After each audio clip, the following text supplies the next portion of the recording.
27 फरवरी 2025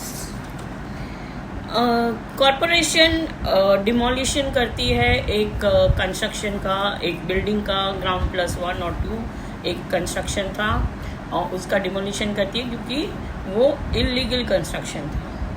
तो जिसका ये इल्लीगल कंस्ट्रक्शन था उसने डिमोलिशन को चैलेंज किया बॉम्बे हाई कोर्ट में और 5 करोड़ का डैमेजेस मांगा। अब क्या बॉम्बे हाई कोर्ट ने ये डैमेजेस दिया या फिर नहीं दिया, और नहीं दिया तो फिर ऑर्डर क्या हुआ, ये देखने के लिए आप ये मेरी पूरी रील देखिए, लाइक सब्सक्राइब और शेयर कीजिए।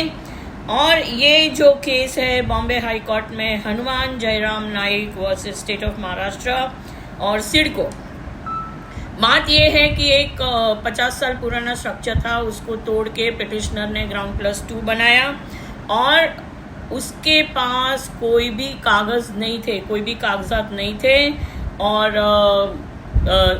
ड्यू प्रोसेस ऑफ लॉ के तहत नवी मुंबई कॉरपोरेशन ने NMDC जो कहते हैं उन्होंने ये जो स्ट्रक्चर है उसको डिमोलिश किया। अब ये साहब आते हैं और पिटिशन फाइल करते हैं कि ये जो है वो मेरा फंडामेंटल राइट जो है वो अफेक्ट हुआ है और मुझे 5 करोड़ का डैमेजेस चाहिए।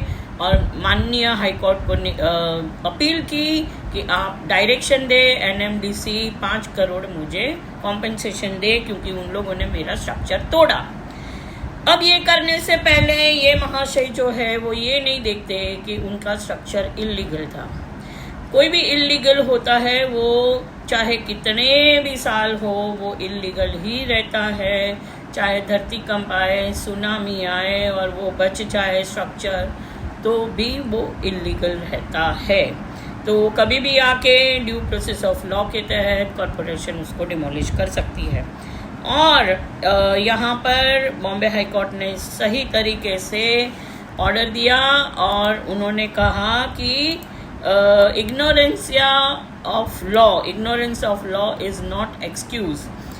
तो यही बेसिस पे कोर्ट ने कहा कि डिमोलिशन जो नया कंस्ट्रक्शन था उसका डिमोलिशन था क्योंकि उन्होंने ये कंस्ट्रक्शन NMDC की परमिशन के बिना लिया था।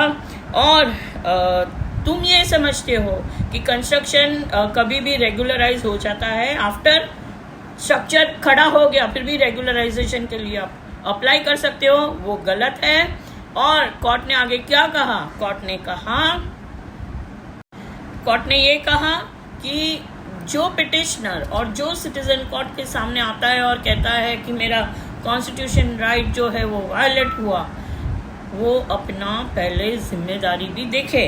कोर्ट ने कहा कि सिटीजन अपनी ड्यूटीज भी समझे। ड्यूटी ये है कि आपको इलीगल स्ट्रक्चर नहीं करना है, आपको कॉरपोरेशन के लॉज वायलेट नहीं करने हैं और ज़मीन ग्रैब नहीं करनी है। ये तो हर एक जगह पर होता है आजकल, तो वो फॉल्स जो ओपन स्पेस होती है वो अंदर कर देते हैं, ये है वो है, तो वो सब चलता रहता है। मगर कितनी सोसाइटी में कॉरपोरेशन जाएगी, ये भी तो एक क्वेश्चन है। हर एक बिल्डिंग में ये सब है।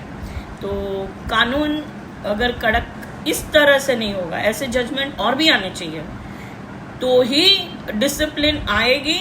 और बॉम्बे हाई कोर्ट ने जो करा वो एकदम परफेक्ट है। वो वो उनको लैंड ग्रैबिंग करते हैं, तो वो ऐसे नहीं बोलते कि ignorantia of law, no, it is not permissible. ये जानबूझ के वायलेशन ऑफ लॉ किया है। तो ये इसके अंदर तो कोर्ट ने आगे भी कहा है कि आजकल हम देखते हैं कि इलीगल कंस्ट्रक्शन स्लम्स के अंदर ज़्यादा बढ़ गए हैं और महाराष्ट्र गवर्नमेंट कुछ नहीं कर रही है, उनको तोड़ती भी नहीं है और कॉरपोरेशन उसको बनने भी देती है। तो ये यूनिवर्सल प्रॉब्लम है। और ये जो है उसके जो डैमेजेस तो जाने दो, कोर्ट ने ये कहा कि हम इतने व्यथित हैं ये पिटिशनर की जो बिहेवियर है उससे कि हम चाहते हैं कि ये चीज़ें बार बार ना हो, उसके लिए हम 5 लाख का उसके ऊपर जुर्माना डालते हैं। मगर जो पिटिशनर की जो वकील थी वकील थे, उन्होंने माननीय न्यायाधीश को अपील की और तब जाके ये कॉस्ट जो है वो दिया नहीं, मगर पिटिशन डिसमिस हुई। तो आप नोट डाउन कर दीजिए, अगर आपने इलीगल स्ट्रक्चर कंस्ट्रक्ट किया है तो वो टूटेगा। 5 साल, 10 साल, 50 साल भी पुराना है तो भी टूटेगा। और दूसरी एक बात कि इलीगैलिटी करने के बाद कोई भी लीगैलिटी होती नहीं है, अनलेस जो कानून है वो मर्यादित स्वरूप में जो परमिट करता है। सपोज आपने एफएसआई का वायलेशन किया और सोसाइटी के अंदर एफएसआई है, तो आपको सोसाइटी फिर कॉरपोरेशन सब जगह पर पैसा देके फिर आप उसको रेगुलेट कर सकते हो, मगर आप ये नहीं कह सकते कि मुझे ये डिमोलिशन किया तो मुझे डैमेजेस चाहिए। ये गलत है।